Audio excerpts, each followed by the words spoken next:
Today is the 65th anniversary of concluding the Armistice Treaty in 1953.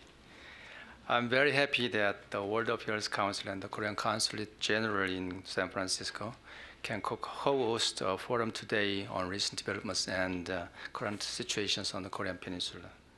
As we all have witnessed, the situations around the Korean Peninsula have been dramatically changing since the Pyeongchang Winter Olympics last February. Major changes, among others, are taking place in inter-Korean relations, China-North Korea relations, and the US-North Korea relations. They involve not only the issue of denuclearizing the Korean Peninsula, but many others, such as resuming inter-Korean exchanges in various fields, easing the military tensions between the US and North Korea, as well as between the two Koreas, formulating a new US-North Korea relationship, establishing a permanent peace regime on the Korean Peninsula, and recovering China-North Korea relations. As for inter-Korean relations, South and North Korea have had 2 summit meetings and 3 high-level meetings since March, and agreed to begin cooperation in the fields of communication, sports, humanitarian affairs, transportation, forestry, and military affairs. For example, a few days ago, South and North Korea jointly conducted on-site inspection on a cut-off section of the railways in the east and west coast of the peninsula. In August, the South-North Korea Joint Liaison Office is expected to open in Kaesong, a city located in North Korea near the border. We are also expecting a reunion event for separated families, as well as a joint participation of South and North Korean athletes in selected sports at the upcoming Asian Games, which will be held in Indonesia. The South Korean government believes that these changes as a whole will contribute toward laying out the foundations for settling a permanent peace on the Korean Peninsula and bringing co-prosperity to the Northeast Asian region. Having this hopeful view in mind, the South Korean government takes a bold but prudent approach based on the possibility that the recent positive developments could turn around at any time. In this regard, we have been dealing with related issues under the following principles. First, the progress in inter-Korean relations must be in sync with North Korea's denuclearization process. Unless there is a meaningful progress toward the complete denuclearization of North Korea, we will put limitations on cooperations with them, particularly economic cooperations. In this light, we currently limit inter-Korean exchanges to the ones complying with international sanctions against North Korea. Second, improving inter-Korean relations has to go in tandem with the progress in implementing the agreement between the US and North Korea. The inter-Korean relations and the US-North Korea relations should create a virtuous circle. I'm sure that our 2 governments have closely coordinated for this purpose. No doubt the South Korean government has closely communicated with related parties as well. Third, there should be no more war on the Korean Peninsula under any circumstances. Although we will face many challenges ahead, we should achieve our goal by peaceful means through dialogue. For this, we expect each party to exert more patience and make more efforts for mutual trust. The South Korean government believes that declaring an end to the Korean War will serve this purpose, leading to facilitating North Korea's denuclearization. On the other hand, discussing the establishment of a new peace regime on the Korean Peninsula would begin later when we see a meaningful progress in North Korea's denuclearization. And the issues regarding the presence of US forces in South Korea won't be discussed on the negotiation table in relation to North Korean denuclearization. We know that North Korea will gain the largest benefit when she abandons her nuclear programs and becomes a responsible member of the international community. We also believe that it will contribute to peace and prosperity of the international community. That's why the entire international community should closely coordinate on this issue. South Korea, as a direct party to the Korean Peninsula issues, will continue to play a leading role in solving those issues. In this process, South Korean government will work closely with the US government while endeavoring to maintain a robust Korea-US alliance. Thank you all for participating in today's forum and paying attention to my remarks. Thank you very much.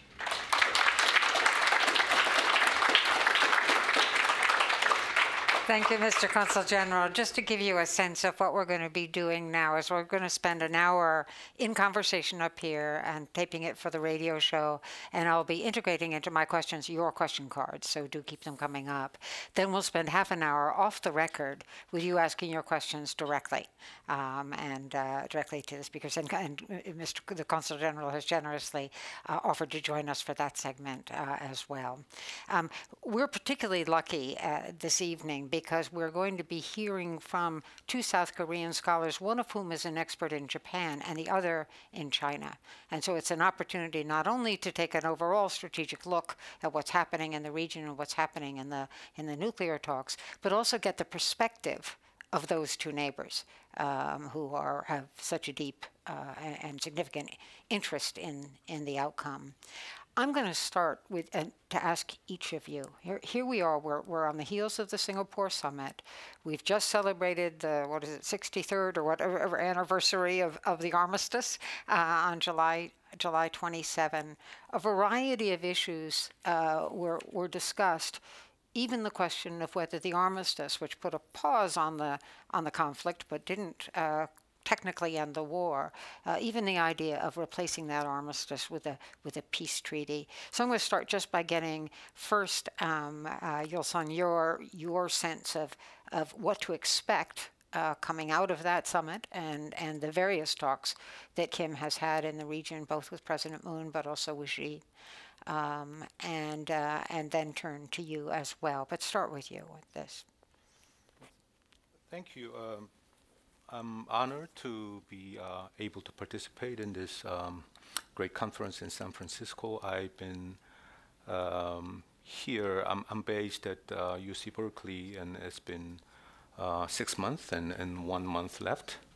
My days are numbered, so I'm enjoying, and then also I will certainly be enjoying tonight's discussion. I just thought that you go on an alphabetical order, but it's a reverse order. I think there are two views of Singapore summit, optimism and then pessimism. Optimism, the representative is President Trump, that it is a great success. Kim Jong-un, North Korean leader, promised to a complete denuclearization, and North Korean threat is over. The other side is, I think, also mostly from United States, and particularly from Washington, D.C. think tank people, that meeting and joint statement is just full of promises, but no concrete details of what's going on, what will be the next step, and then what's the timeline for denuclearization, and etc. So we have two views, but I think which one is right? I think it's premature because it's just the beginning of the whole process of negotiation. What I observe, particularly in the Korean society, is that there are sort of sense of relief out of this meeting. One is that now North Korea and the United States are talking to each other, and they're talking to the sort of lasting peace in the Korean Peninsula, not the war. 6 months ago, the war was a real possibility, but now it's a drastic change. So that's a positive thing for the people of people in South Korea. Number two is that we see a direct talk between the two countries at the highest level. So Mr. Trump met with ultimate leader of North Korea, Kim Jong-un, and now the negotiation is at the highest level as well, right? Here, the Secretary of State, Pompeo, is direct negotiation with the North Korean, maybe you can say the second man. So very high commitment, high level of commitment to this negotiation. So that means that people in South Korea feel that, well, this is a real negotiation going on. So kind of hope to that aspect. And finally, North Korean pledge to denuclearization. I think it's a remarkable one because now North Korea is up to almost to the level of nuclear state, right? So they have the nuclear weapons. Nevertheless, your highest authority says that we want to denuclearize. Whether that is real or not, but at least you said that in front of the American president. And it is stated in the joint communique. So the reversal of that, commitment will be huge, and that means that it's not going to happen. I mean, sudden reversal of all these things is not going to happen. That means that you are relieved now. Then you're watching for the negotiation with some hope. So that's the general feeling in South Korea right now. So that's kind of positive effects, whether you have pessimism or optimism. So I would say that, and then maybe toss to Professor Kim. I would ask you though. Okay. What has not happened is have Chairman Kim define denuclearization. Mm-hmm. So what may not be clear, but may be clear to you. So please correct me if I'm wrong. But I'm not clear as to whether his notion is that not only would he draw down his nuclear forces, but we would pull back our extended deterrence. Mm-hmm. In other words, nuclear weapons would not play a role on either side. Right. Do we have clarity on which he means? So I'm not saying that Kim Jong-un decided denuclearization. What I'm saying is that there is a sort of atmosphere created by the summit, and now it's very hard to pull back from the negotiation. Yeah, there's momentum. So there's a momentum there. You're right that just before the summit, there's a preparation, negotiations behind the table, and then Mr. Pompeo was and others were taking great pains to include the term verification or the CVID, right? That's the American definition and concept of denuclearization. And ultimately, he failed to include it, right? Mm-hmm. And it was allegedly, President Trump's decision that, even though we don't have that term CVID, we can move on, and then so see what happens. So, so that means that Kim Jong-un and North Korean regime is not ready to accept, fully verified denuclearization.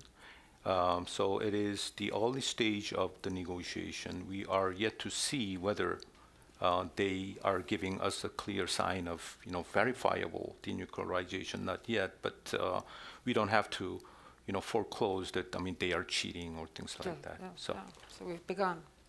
Okay. Anyway, thank you very much to invite me, and then it's a great honor to see you. Even though I station in Washington D.C. and to see lots of people in Washington D.C., but I've never anticipated so many people. in San Francisco have this kind of interest in this kind of issue on this issue. So anyway, I love to be here. And there are three choices to deal with the North Korean nuclear issues before the summit. The first one is we can resolve these issues through peaceful means, and like the summit. Second one is we can force North Korea to maybe give up its nuclear capabilities through international sanctions. And the third one is destroy the North Korean nuclear facilities through military means. But this summit certainly opened the kind of opportunity for us to engage in through the first options and then peaceful means. In old Korean sayings, there is a kind of phrase, begun is half done. Okay, it means when tackling a difficult task, half of the battle is getting started.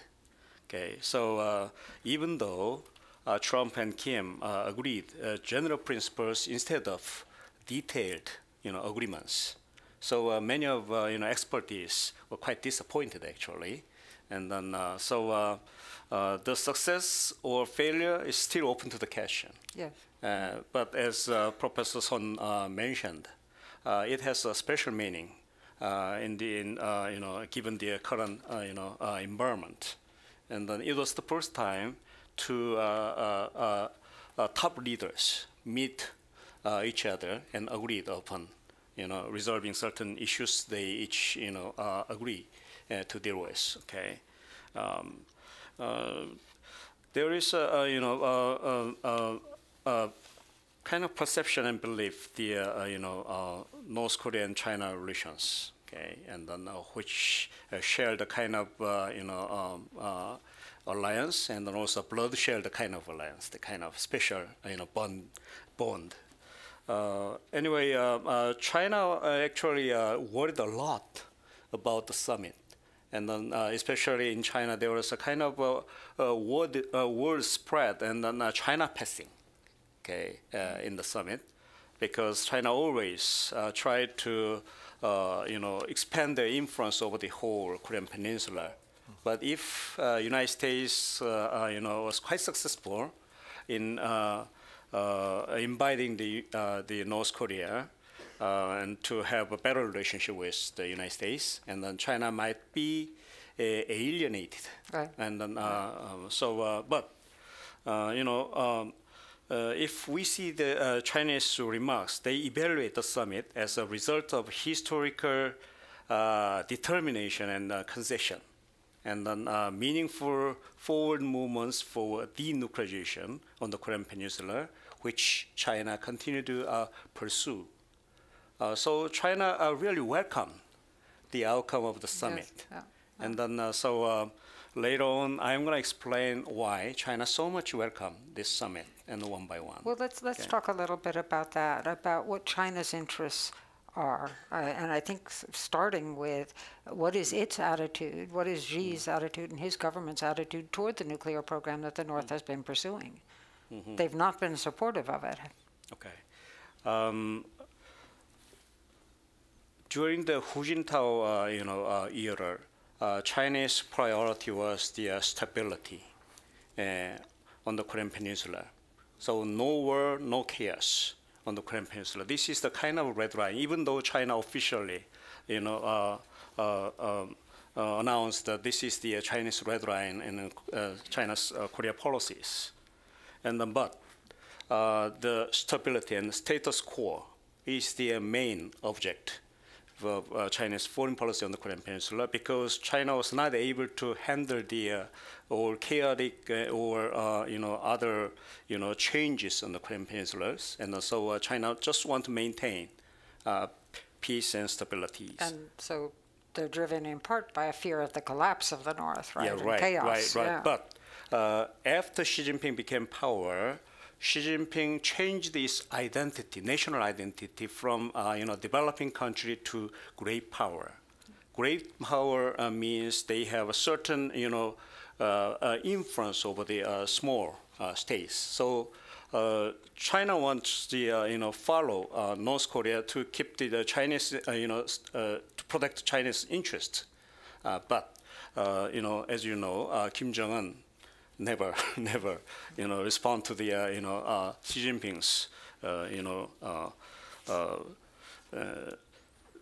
positively, and so, but China changed their priority from stability to denuclearization, and because if North Korea possess nuclear weapons, they won't listen to China in the future, and then they will be much more independent. And also for China, it's a kind of nightmare for North Korea to play in between the United States and China after they possessing nuclear weapons, as they've done during the Cold War period between the Soviet Union and China. So we have a certain misperceptions. North Korea and China has a really close relationship they have, but throughout the Cold War period,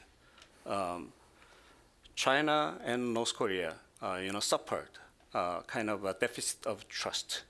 So because of a strategic interest, they were very close. And even now, they're trying to have their own strategic interest pursuing in the relationship between these two countries. And then, but current massive trade war against China, President Trump's make the China more space to get close to the North Korea.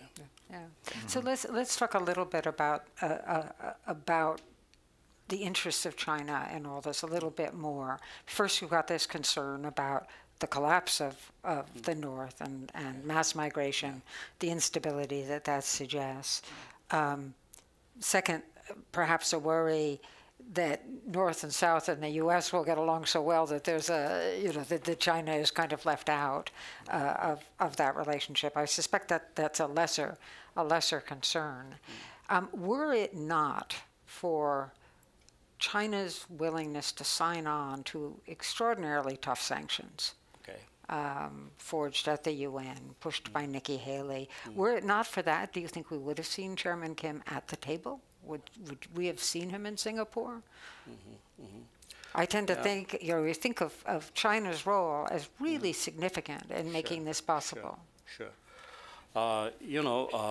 There are so many variables actually to explain why Chairman Kim Jong-un came to the negotiation table.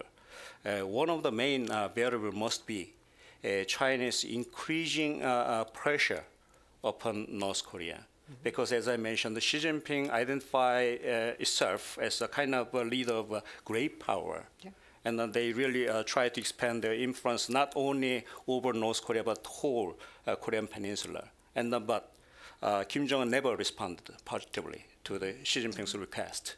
So Xi Jinping gradually ratcheted up the pressure upon North Korea, even though informal ways, with informal ways. And so, and then also you can imagine the 90% of North Korean trade coming from China. And then so without help from China, it's impossible to achieve the kind of denuclearization of North Korea. And then if China make a kind of determination to put the pressure upon North Korea, and then it'll cause tremendous trouble for the Kim Jong-un side, because they cannot really develop their own economy and then stabilize their society. So that's one of the main reasons you mentioned. So now we're a bit worried that the U.S. government is quite worried that China and Russia are kind of softening on the implementations of the sanctions that they both signed on to. Secretary of State Pompeo has gone to the UN to press them to continue to implement the sanctions, don't allow things to soften. Is there kind of one of the perverse effects of Singapore, this kind of sense of elation that we're going in the right direction? Is one perverse effect that people feel that they don't need to work as hard on those sanctions?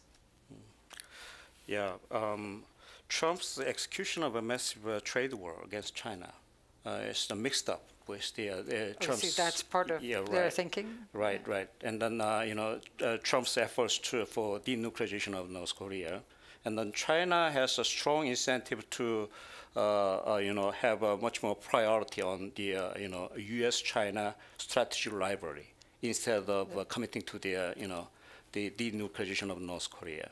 So that's the one problem. And then also Xi Jinping seems to strongly emphasize a kind of socialist bond with North Korea these days. This is a new. Because Xi Jinping pays special attention to the national interest instead of the ideological bonds before.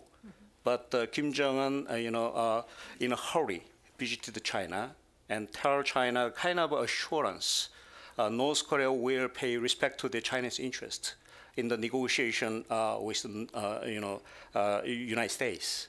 And in return, China seems to kind of guarantee of North Korean survival, and then also there's some favor in their economy, and that's why we start worrying about China may loosen the international sanction because China adopted the various ways of sanctions, including informal ways. Yeah. Now China lifting off the informal ways of sanctions against North Korea. That causes lots of trouble for the sanction regime. I want to turn back because earlier you said there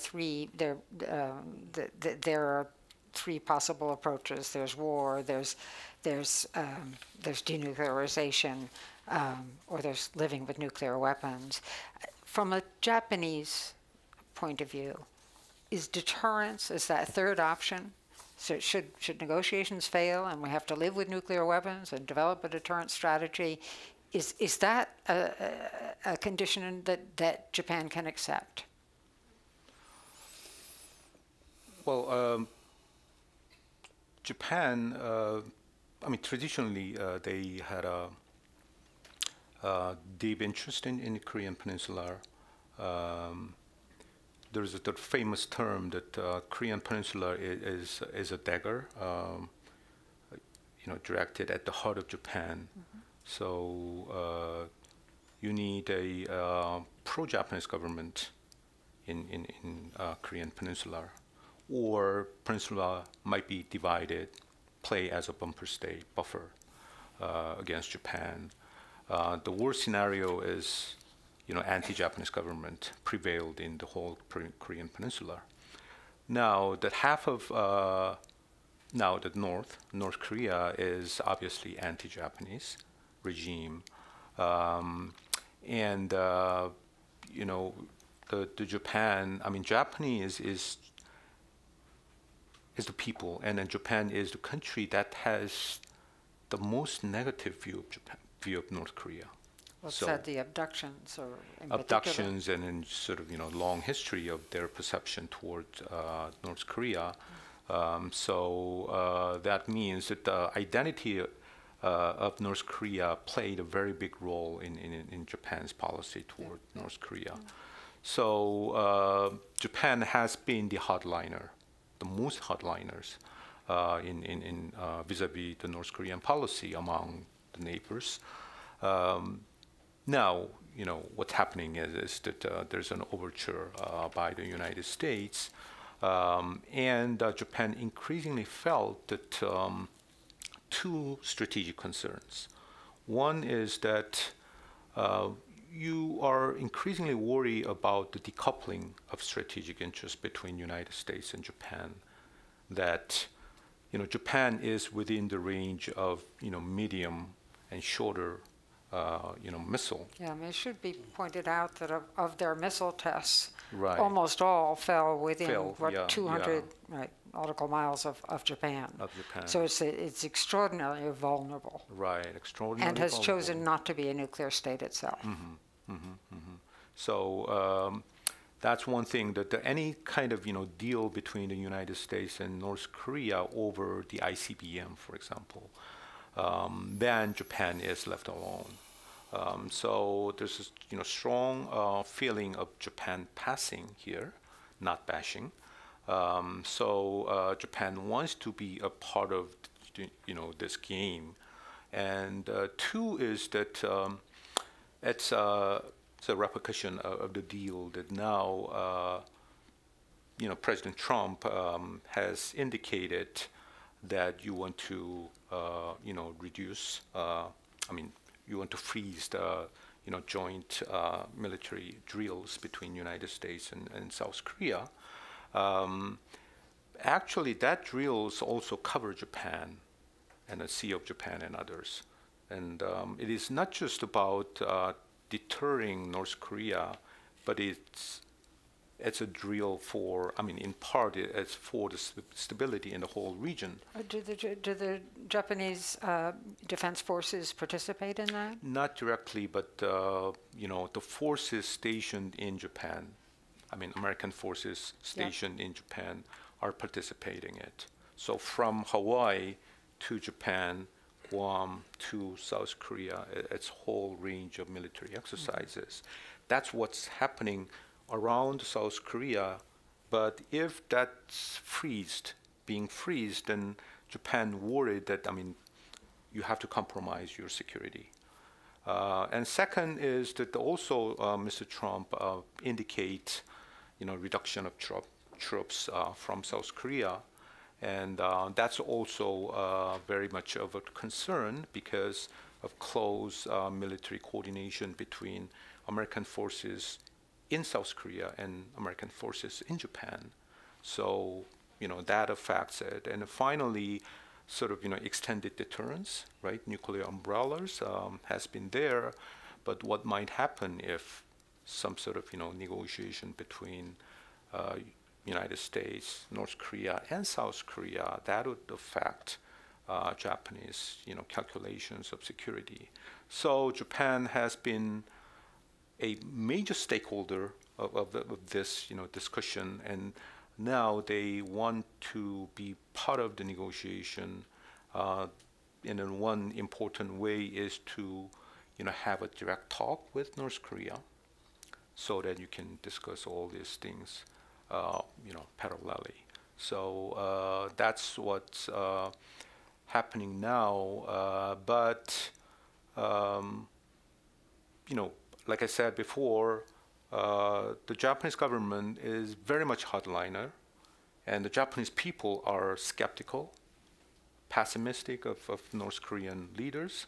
So there's a sort of considerable amount of barriers or limitations of freedom granted for the Japanese government to negotiate. So they do have a history of negotiation with the Yes. North over nuclear issues, and do have the experience of the North reneging on a deal. And I think Prime Minister Abe was in the government, the Koizumi government, that had those negotiations. But they are supportive of these, isn't that right? They are supportive of negotiations over the nuclear program. You're suggesting that direct talks between Japan and North Korea, and what is one of the striking things about what has happened that I think gives people a sense of optimism is that Kim has gone outside of his own country, that he has met with Xi twice, that he has met with the President of the United States, that he's met with President Moon, that he's meeting with President Putin, that he's having this experience on the world stage that he did not have before, and that surely that alone has to affect his attitude. What do you think? Yeah, if you look at the history of North Korean leaders, the activities, Kim Il-sung and Kim Jong-il is really afraid of going abroad. Okay, and then but Kim Jong-un is very audacious, and then traveling over China, even Singapore. That was the kind of first time, and then also. Kim Jong-un has kind of experience in the Western, world, and then studying in Switzerland, and then so we hope he may think, of the future of North Korea quite different from their ancestors, and then so this is some of them interpret, Kim Jong-un's, traveling abroad is a kind of a good sign. And then maybe he may understand more about the outside world, and then also he wants to improve the, And he's having an experience as a world leader. which may bring some level of responsibility. Yeah. That's the optimistic view. Yeah, right, correct. And but there, of course, there are pessimistic views exist as well, and then whether we can really exchange with the their security concern with the economic assistance, and then the sequencing is quite difficult. Yeah. Let's talk for a minute about his motivation, though. Some people say he's pursued a nuclear capability just to get respect, to be treated as a normal country on the world stage, worthy of being taken seriously. There are others who say there's something more specific at stake for him, and that is a deep concern that the U.S. and its allies would pursue a regime change policy, and that absent nuclear weapons, we would attack them conventionally and overthrow his government. To what extent do you think, what do you think the motivations are? Because you can only negotiate with your adversary if you understand why what he is seeking. Well, first, I should say that nuclear weapons, having nuclear weapons in North Korea means much more than what we usually expect, because it is, yes, physically protect North Korea from outsiders, and also achievement of nuclear technologies is kind of great achievement for the regime, and it is kind of a symbol of their success, and it's a pride of their own socialism. It's a pride for the dictatorship, North Korean dictatorship, and some personal things too. So all in all, it's like heart and soul of the North Korean state. So giving up nuclear weapons means a lot. So that means if you give up North Korea, if you give up nuclear weapons, you have to be secured, alternately. And right? what the president has said is that he's offered him a security guarantee. Would that be trusted? So that's the problem. That's the issue that North Korea wants. Several things. One is obviously peace treaty. You just mentioned the end of war declaration, and then developed into a peace treaty, and that they want diplomatic normalization with the United States. So, new relationship with the United States, not to the level of U.S. South Korea, but to a certain level of relationship improvement, and also they want reduction or pull out of some American strategic assets from the Korean Peninsula, or southern part of the Korean Peninsula, so that you do it. Okay. But like you said, even though you have all threes, do you feel secured? Because number one, pull out the troops, you can reverse it quickly, right, in several days. Diplomatic normalization, you can reverse it, right? And then the peace treaty, in the world, international politics is a world of anarchy, and the agreements are not really bound, particularly by the great powers, so that it can easily be a piece of paper. So by his logic, why agree to that? Then, nonetheless, you have to agree on negotiation is, you can't, this state cannot survive under the economic sanctions, cannot survive without economic development. And then I think they want to do some denuclearization, process of denuclearization, so that they can, gain economic assistance and all those, benefits from them. Otherwise, you cannot survive. We have maybe we can consider 4 factors. First one is the effects of international sanction. Second one is the maybe Kim Jong-un's confidence in managing or controlling the North Korean society and politics, and also confidence in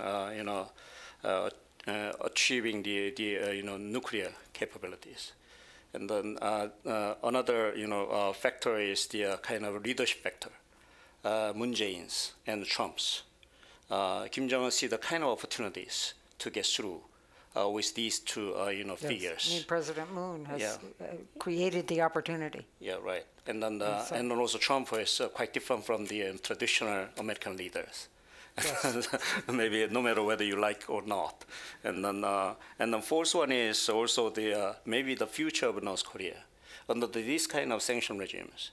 And then he may not able to sustain the North Korean regime for long. And then he's a young guy, and then just 30s.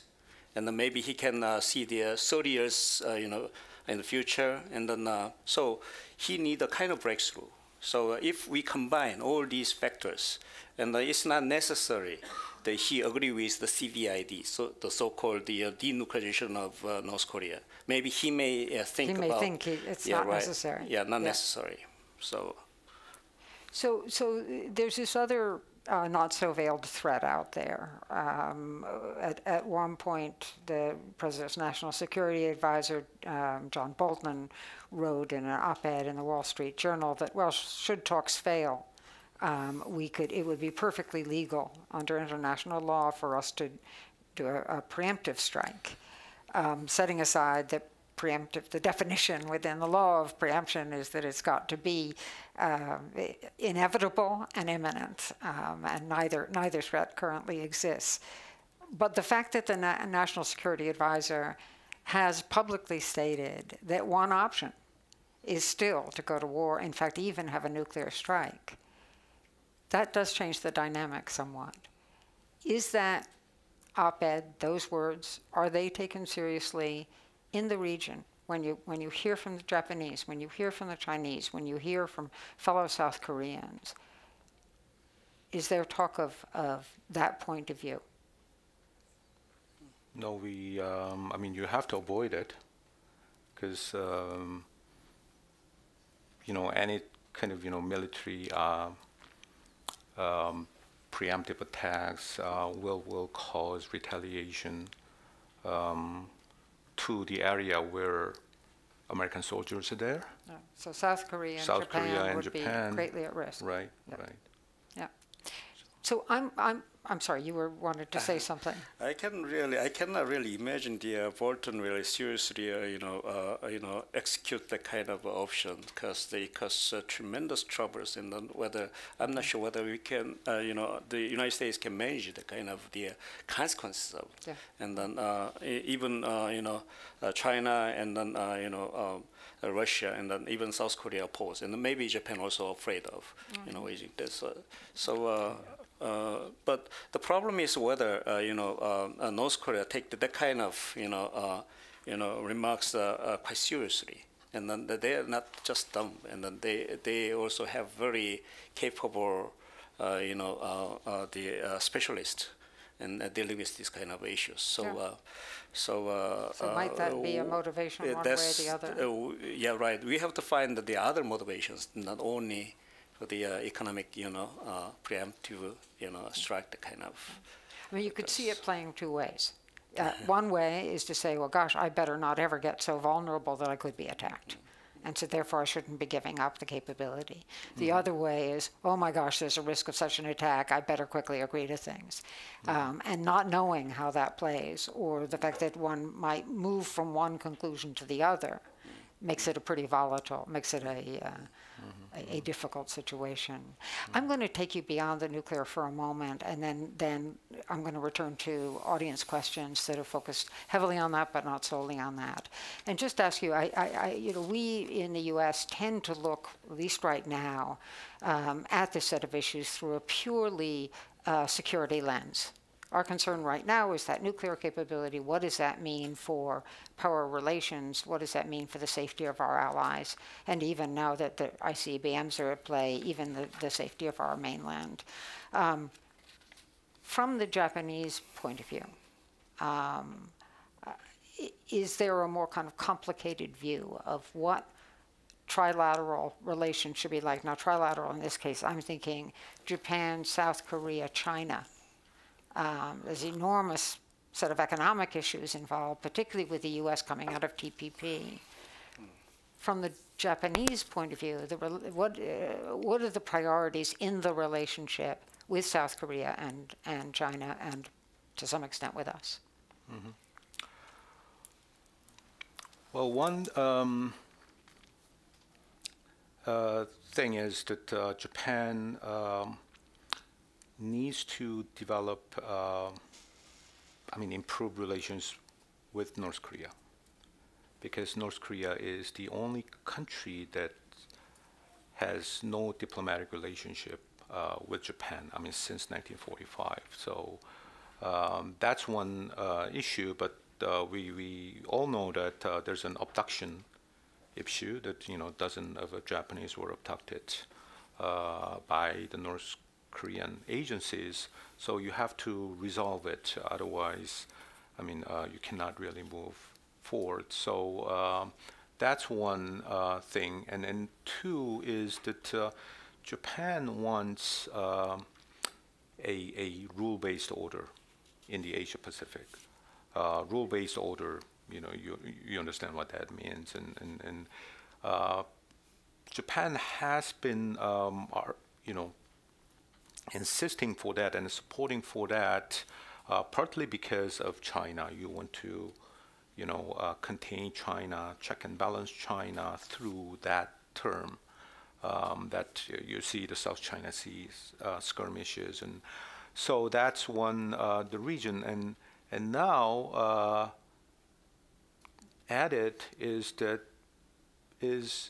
behavior of actions of President Trump, that you withdrew from the TPP, and we withdrew from the Paris Agreement and all other things, and then you want to make apply bilateralism, and then to use your disproportionate power to press others to take what you want to take. So Japan has been pressed by the United States and in bilateral trade deals. So Japan wants to cooperate with Korea, if possible China, to make a multilateral economic regime in the region. So that's one area the Japanese government is really pushing forward. And the South Koreans, how much of their South Korean exports are going to China right now? Right now, 25%. Just 25%. Over 25% of South Korean exports go to China. If we include the proportion of Hong Kong and the 30%. Yeah. I thought it was actually higher than that. So. Yeah. Mm-hmm. Yeah. Mm-hmm. So a couple of the question cards coming up speak to the issue of human rights and how President Trump seems to have put that to the side in his conversations and said, we're going to focus on the nuclear right now. If I think about both the South Korean and the Japanese point of view on this, how large does issues of human rights play? And then I'm going to turn to you as well, but starting with Japan, particularly given the, I think the audience knows that the North Koreans abducted Japanese citizens in the 1970s, and that obviously remains a very significant issue. Mm-hmm, mm-hmm. Right. So it's both the human rights within South Korea, but also its behavior outside. Right, right. This abduction issue is very thorny issue. Thorny in a sense that here in security you need to deal with this country, but human right when it comes to human right issues, very difficult to deal with because North Korea denies, North Korea says that these issues are resolved and settled. And for Kim Jong-un, your father said that, right? So you have to reverse it. So it is very difficult. But the Japanese society, and particularly Prime Minister Abe, said that it is almost a precondition for, improving the relationship with North Korea. So you have to, settle this down, resolve the human rights issue. This particular issue, and then you move on to. But that's practically very difficult, like I said before. So, one thing that was made back in early 2000 was so-called the Pyongyang Declaration, Pyongyang communique between North Korea and Japanese Prime Minister Koizumi. That is that okay. Here's a abduction issues. We're gonna solve this one, but at the same time we improve the relationship with Japan.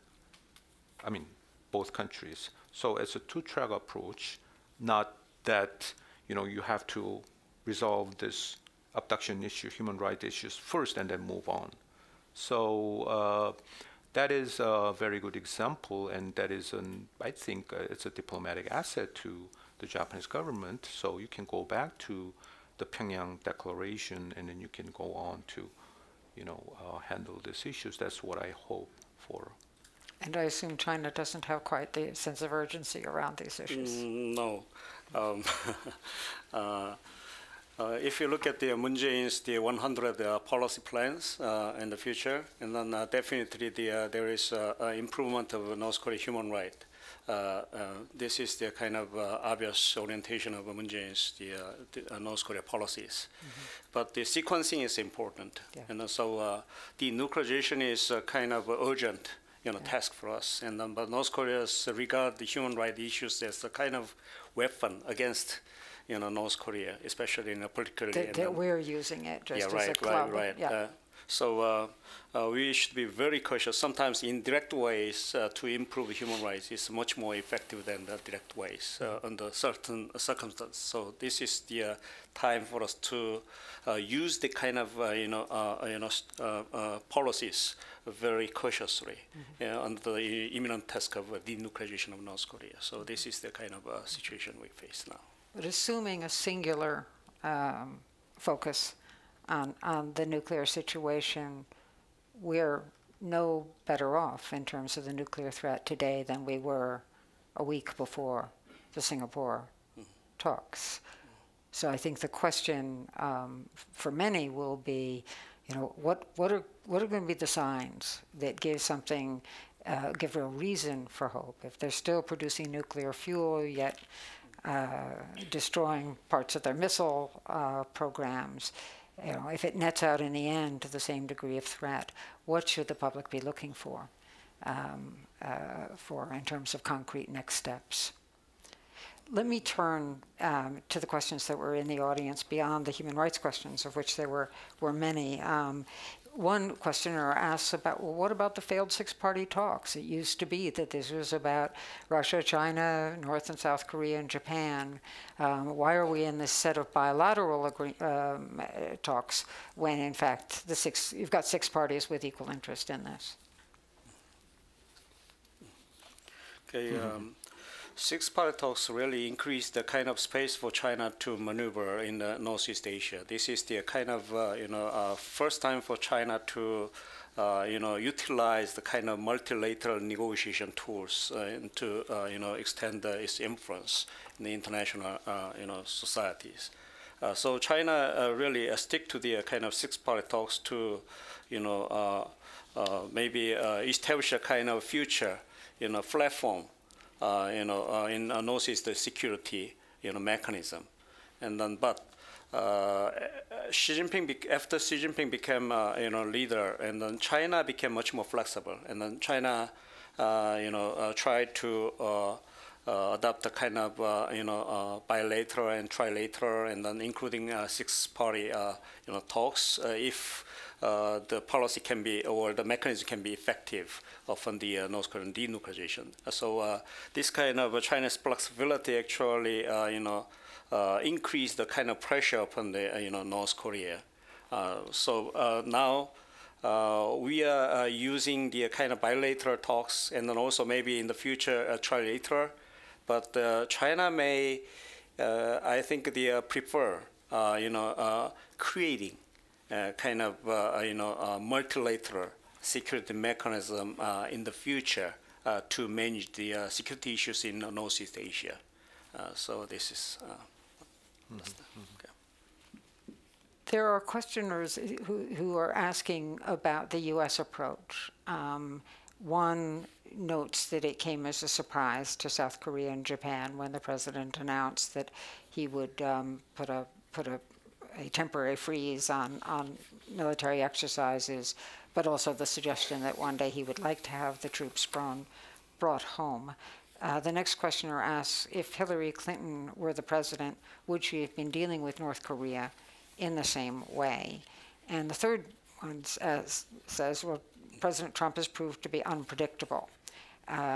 Is this a source of discomfort amongst the South Koreans and others in the regions, or is there, and does it undermine a sense of optimism? This is when we need a diplomat. The if question I can't answer. I mean, if Hillary Clinton, the Trump, there's clearly. So what is unique about President Trump is a better way to put it. Okay. Number one is he is mercantilistic, transactional, and two, populist. You understand what that means.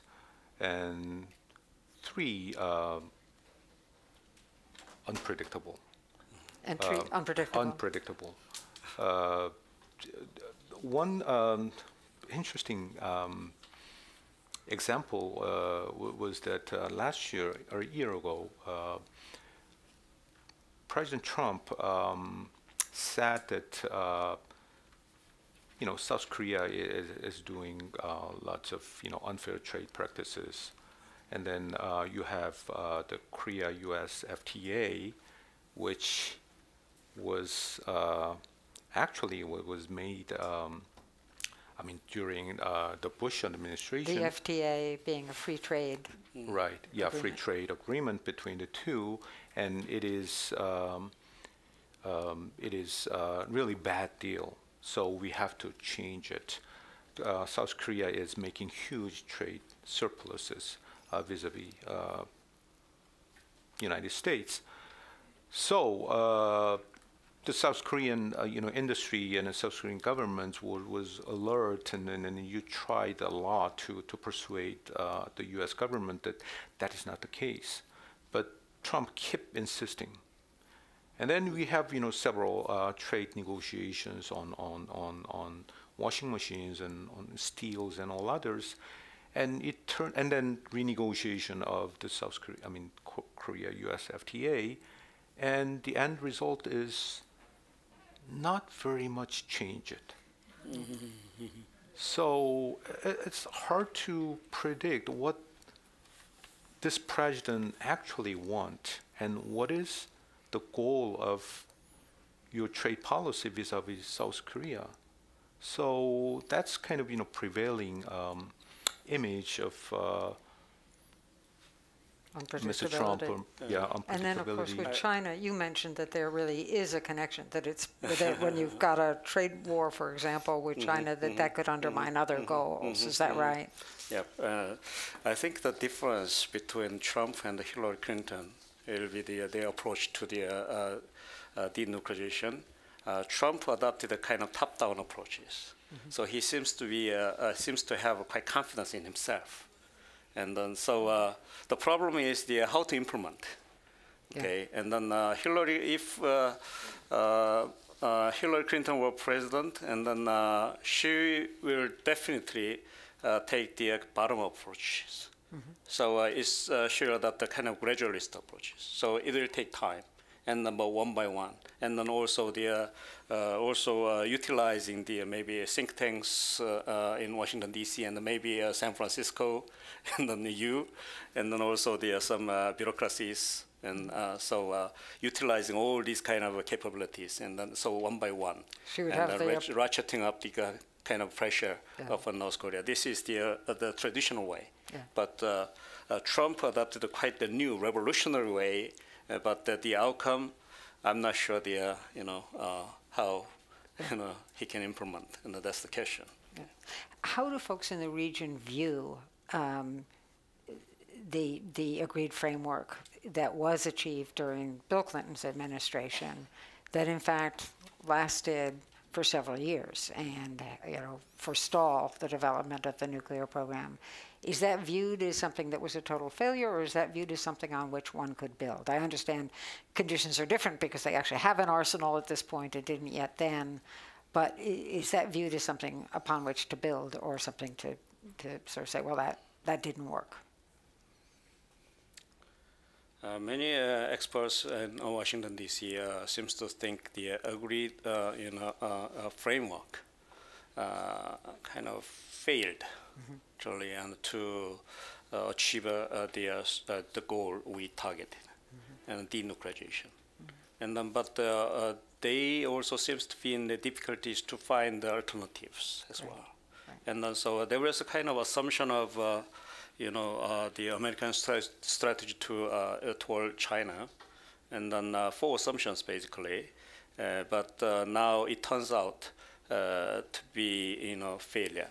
And then, but American mainstream of thinkers cannot provide new alternatives instead of so Trump keeps just popping up. And then bombing the China, and then many Americans seems to feel wow, fascinating, and then but still start worrying about the midterm consequences, whether Trump's current policy to China is sustainable, and whether it can bring the more benefits to the the American people, and this is the key question. And then also whether we can really achieve the denuclearization of North Korea with his approach. This is quite questionable. So that's why maybe we start to worry about, especially the utilization of the alliance. He seems to be not really appreciate the alliance stuff. So South Korea and Japan may start worrying about the outcome. So what is let me just add. I think 2 lessons from the previous agreement today. One is that confidence building is important. We often forget that 2 countries fought with each other, and then they have been the enemy relationship for 70 years, and then all of a sudden you discuss things. So that happened 10 years, 15 years ago. So like I said before, any agreement can be just piece of paper without trust between them. So you have to build up the trust in several ways, and now we are in the early stage of confidence building, that we show this commitment, and then you approve it, and then you show some sort of commitment, and throughout that process you can reassure others, and then you can find the commitment and the sincerity to the negotiations, and then you can slowly move, building up trust, and then finally the negotiation. But the previous deal, it's just made a deal and then easily broken. So that's the nature of the game between the United States and North Korea. That's one. And number 2 is that the sanction regime is really important. We didn't have that, that sanction regime that we do have now. So, and then we all know that this has been really working. And then there are several reports and studies of North Korean economy for the past several years under the sanctions that they are really having a hard time. So the sanction regime, keeping the sanction regime intact up to the certain level is very important. Professor Kim, you get the last word. Okay. Every country has its own, national interest, and then politics and diplomacy is to find a way for the, harmonizing or compromise of the different interests. So developing a country is not, doesn't really result in the fruitful outcome, generally speaking. And so we should be more patient and then to find a way out. And for compromise and harmonizing interests, and so it means we have to really work hard to understand the nature of the the issues, and then maybe we can see a certain way out. This is what I'm trying to say. Okay. Well, I want to thank you both for taking this time with us, and then so please join me in thanking our guests.